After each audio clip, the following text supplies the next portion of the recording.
নমস্কার, বিশেষ বিশেষ সংবাদ উপস্থাপনায় আমি নিশির কুমার হাজরা। রাজ্যের উন্নয়ন নিয়ে আরও একবার তোপ দাগলেন মুখ্যমন্ত্রী। তিনি বলেন, যারা আমাকে ভোট দেননি তারা দেখুন আর গড়াগড়ি খান। রাজ্যের মহিলারা যদি যোগ্য হন আরও অন্নপূর্ণা যোজনায় টাকা দেবেন। এ নিয়ে যাদবপুরে যারা অশান্তি পাকানোর চেষ্টা করেছে তাদের যোগ্য জবাব দেওয়া হয়েছে।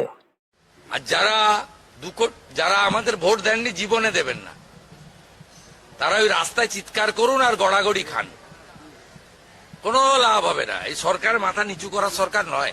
হিউজ ম্যান্ডেট নিয়ে জিতেছে। সব যোগ বিয়োগ 5 বছর পরে হবে। কেন এত অরিড হতে যাবে না? এত চঞ্চল হয় নাকি কেউ? 208টা এমএলএ জিতেছে, একটা আমি ছেড়েছি বলে 207। 2,92,00,000 ভোটার, 5 বছরের ম্যান্ডেট। হ্যাঁ, আরো যদি 20 লাখ মহিলা যোগ্য হয়, অর্থমন্ত্রীর সামনে বলছি, কথা না বলেই বলছি, দেবো আমরা অর্থ জোগাড় করে দেবো, কোনো সমস্যা নেই। কোন বিক্ষোভ নেই। কোথায় কি বিক্ষোভ? অভিনন্দন যাত্রা অনেক বেশি হচ্ছে, বড় বড় লম্বা লম্বা হচ্ছে।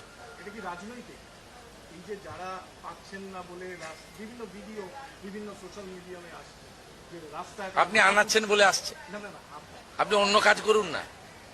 মহিলারা সরকারি বাসে ফ্রি ঘুরছেন, দেখাচ্ছেন নাকি? সপ্তাহে 2 দিন করে মা আহারে মাছ দিচ্ছেন, বলেছিলেন তো বিজেপি এলে মাছ দেবে না। হসপিটালে গেছেন, 54 টাকা 40 পয়সার ডায়েট 110 টাকা হয়ে গেছে। আয়ুষ্মান ভারতে অপারেশন গুলো হচ্ছে, হসপিটাল গুলো, নার্সিংহোম গুলো গিয়ে ছবি দেখান না যে আয়ুষ্মান ভারতে কত অপারেশন হচ্ছে এই 3-4 দিনের মধ্যে। Ayushman Bharat started in Bengal. এগুলো করুন না। 70 লক্ষ ভুয়া ওবিসি তালিকা বাতিল করে দিয়েছি আমরা। তুষ্টিকরণের রাজনীতি, সেই জন্য সব নিয়োগ আটকে ছিল, সেগুলো নিয়ে আলোচনা করুন। অর্জুন সিং 12টা চটকল খুলে দিয়েছে, আলোচনা করুন। পাহাড়ে প্রধানমন্ত্রী চা শ্রমিক যোজনা চালু হয়ে গেছে, আলোচনা করুন।